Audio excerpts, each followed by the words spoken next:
Welcome to another episode of Kurdistan This Week, where we bring you the latest in the Kurdistan region from NRT Studios in Sulaimani. The number of officially recorded coronavirus cases in the Kurdistan region passed 10,000 this past week, with more than 1,200 cases recorded since last Saturday. The death toll is now approaching 400, with more than 80 new deaths recorded through Thursday. Despite being hammered by the virus, the region continued its process of reopening, with many government offices resuming operations after being closed for several weeks. Significantly, federal authorities also announced that all airports in Iraq, including those in the Kurdistan region, will resume passenger flights on July 23rd after being closed for more than 4 months.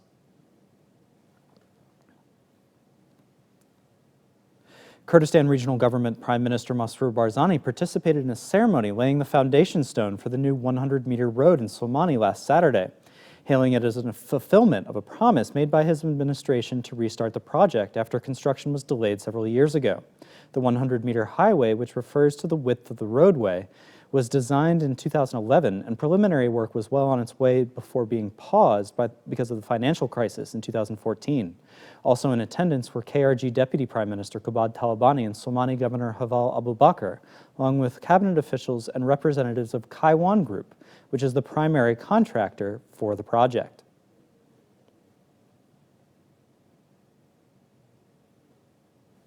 During a ceremony opening the Kabat Steam Power Station, KRG Prime Minister Masroor Barzani said on Tuesday that it is everyone's responsibility not to waste resources, including electricity. Blackouts are common in the Kurdistan region, especially during the summer and winter when demand is highest. The government has long promised to improve production, but is also fighting rapidly increasing demand-side pressures as well.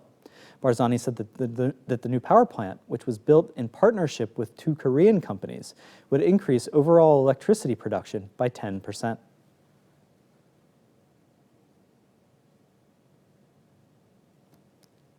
Erbil Governor Firsat Sofi said on Monday that travelers from central and southern Iraq will be tested for coronavirus at all checkpoints leading into the governorate at their own expense.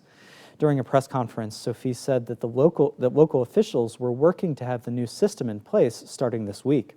Travel between the governorates has largely been prohibited since March as a measure to prevent the spread of coronavirus.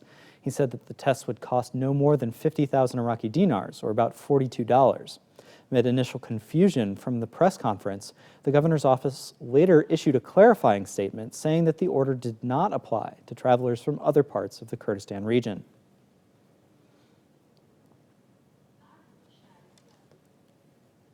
Finally, a retired public servant passed away in Sulaimani on Wednesday after waiting several hours for his turn to receive his pension. The deceased was named as Jabbar Ghafoor, who was 73 years old.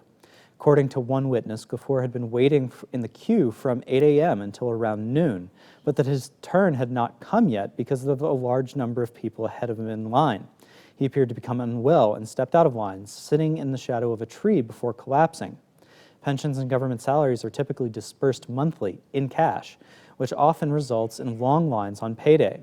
This particular disbursement was especially important because it is the first one since mid-May, and only the second since February because of the KRG's perilous financial situation.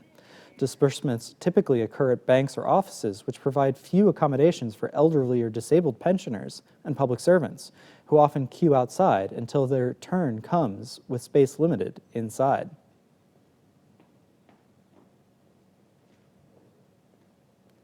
Thanks for tuning in to this episode of Kurdistan This Week.